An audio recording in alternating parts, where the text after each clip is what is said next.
Like right now. All right, I got everybody's names and shit right here because I forget them. So in case you ever gotta go back, but yeah, summary, character arcs, and like our favorite moments. So it should be pretty simple, and we'll start right about now. What up, everybody? We're the Long Story Short Show. My name's Corey. We got Jen and Kevin there. We are doing a little something different. We're talking about Doom Patrol today. DC App's Doom Patrol episode 1 and 2. We just watched it, so we want to talk to y'all about it. First of all, first impressions. What do you guys think? Dope. I watched Titans all the way through, and I love the different adaptations that they did there, and it seems like they're doing the same thing with this, so it's like amazing. Love the speed. What about you? I think it's really good. I haven't watched Titans personally yet, but if this is anything kind of like it in this world, I kind of dig it. It makes really me, dope. yeah. I'm kind of in the middle. I've seen part of Titans. I've seen some parts of episodes, but just this show makes me want to go back and like figure out like, okay, where do we come from? I heard they're in Titans too, so I'm gonna watch that episode. But yeah, so I guess we'll start with the summary. You know the most about the world and stuff, so if you want to start, we'll just like jump in. So basically, this is the DC world. People know about Batman, so they know about heroes, they know about villains, kind of per se, but still, it's kind of like any other small town. If you only see what you see in your town, you're gonna question things when you see something different. Yeah. So that's basically the world that they live in, and basically the scientist, Dr. Niles, he helped Doom Patrol, each one of them individually in somehow, some way, and he's hiding them for some reason, and he doesn't explain why. So I liked it. Yeah, you get like some. You get a lot of like Professor X vibes in this. You get like a lot of X-Men vibes, things like that. Other than like the wheelchair. Right. Obviously, you got them all in like the front room. That gives me like some X-Men vibes, but really, this feels like real original. Like it starts off, and they're like, it's really like in your face. Like this ain't your mom and dad's TV show. This is new. This is new. This is some stuff you ain't never seen before. So we start off with like Robot Man, and like Kevin, what'd you think about Robot Man? I thought it was really good. The backstory is Ben Fraser, so I thought that was really cool. Like he's a little bit bigger, so I was just like, is that the Mummy? Yeah, it was really cool. Backstory was amazing. That I think we spent a lot of episode 1 talking about him majorly. It was really good. Backstory, are we gonna talk about it? Yeah, we could get like some light spoilers. Like Spoilers. he's like a NASCAR driver. He's a Maybe NASCAR driver. Yeah. There's a little bit of a fling going on with his babysitter. Yeah. And his wife almost catches him, but she knows something's going on. There's an accident, and that's how we end up here. And the only thing saved was his brain. And what's pretty dope is like it's kind of like a plot to what the accident is. It's like you think you know, but you don't know. Do you know? And that's like a big thing about this show. It's like, do you really know? Because you think you know these people at like the first glance, but then all these like twists and turns. So I'm excited to see more about the people. The next person we have is like Elastigirl. So Elastigirl, basically her name's Rita. She hasn't stressed or anything yet. She just turns into like a fat blob that like rolls around and stuff like that if she loses control. But she's like an old school actress. Yeah, she was an actress in the 50s, real big actress. And what she knows is that she was in Africa and she fell because the bridge broke into this like lake or swamp area.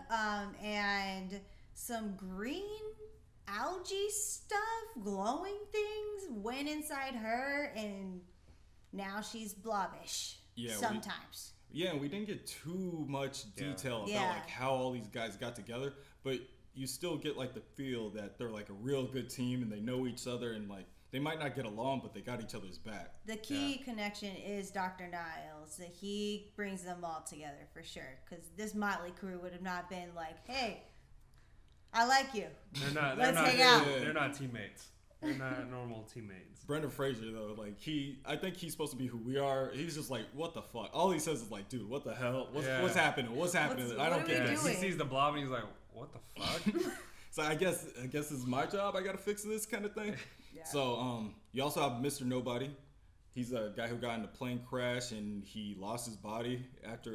It was kind of like a spaceship, wasn't it? It was supposed to go like super high in the atmosphere. He lost his body, so now it has to be like bandaged up, and he has to like wrap it. I guess if he doesn't focus on it, like something happens. I saw like a glowing in his chest, but it didn't really say what that was. So, basically, when he went into space, something happened. Yeah. And some like on some Fantastic Four kind of stuff. Yeah, like some type of yeah, Fantastic Four type shit. And then that's when he crashed. And he was supposed to die. And he survived. He's just standing there on fire. Just nothing. Yeah, not really feeling there's anything. A bunch of like moments where you're just kind of staring at the screen trying to figure out what's happening right now.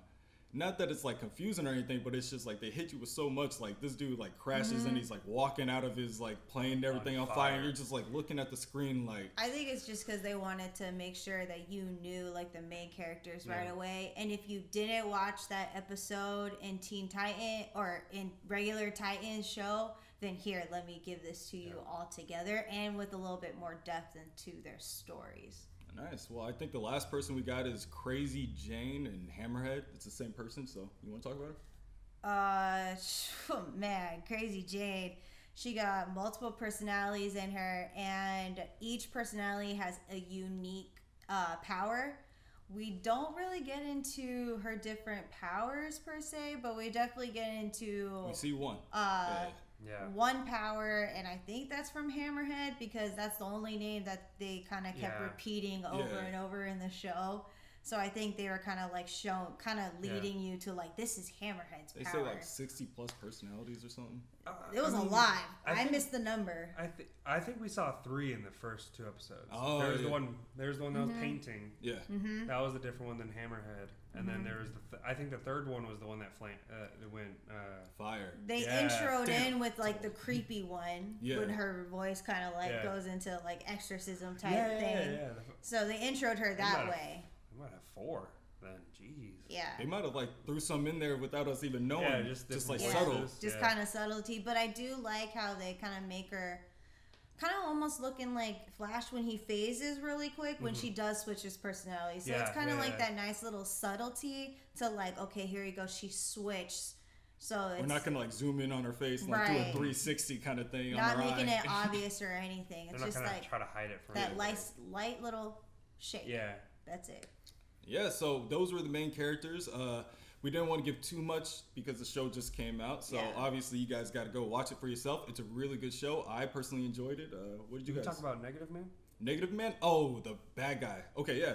Real quick. Go ahead. So the Negative Man, I think we started out with him being experimented on, and I forget the actor's name, but he was a pretty well known actor. But he's in this chamber. I forget what he's chanting back and forth. It's like the mind. The mind is the limit. Yeah, the mind is the limit. And the doctor was just having him chant it over and over again until he starts splitting up into different pieces.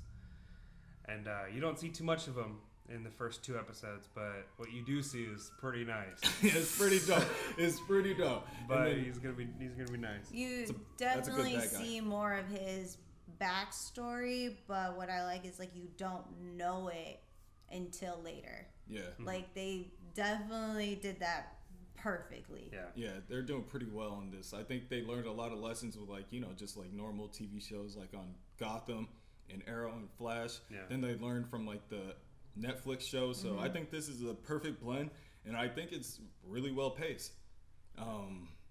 Any last thoughts were like any good moments you guys wanted to mention? The waitress, she was there. Shout out, you wanted the shout out, so here's your shout out. Yeah.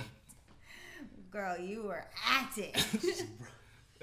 Anything, the backstory, yeah. I remember I was hanging out with my dad a long time ago, and it was a long time in the way back ago days, and it's like, okay, lady, let's go, lady. I have a feeling they told her to improv, and that was like her improv. They didn't have any other takes. That's all we got. All right, well, that was it, everybody. This was the Doom Patrol review for episodes 1 and 2. If we do catch any of the other ones, if you guys want to talk to us about it, we'll keep on posting these. Just like, comment, subscribe, let us know what you like. Again, my name's Corey. Jen. Kevin. And we'll catch y'all later.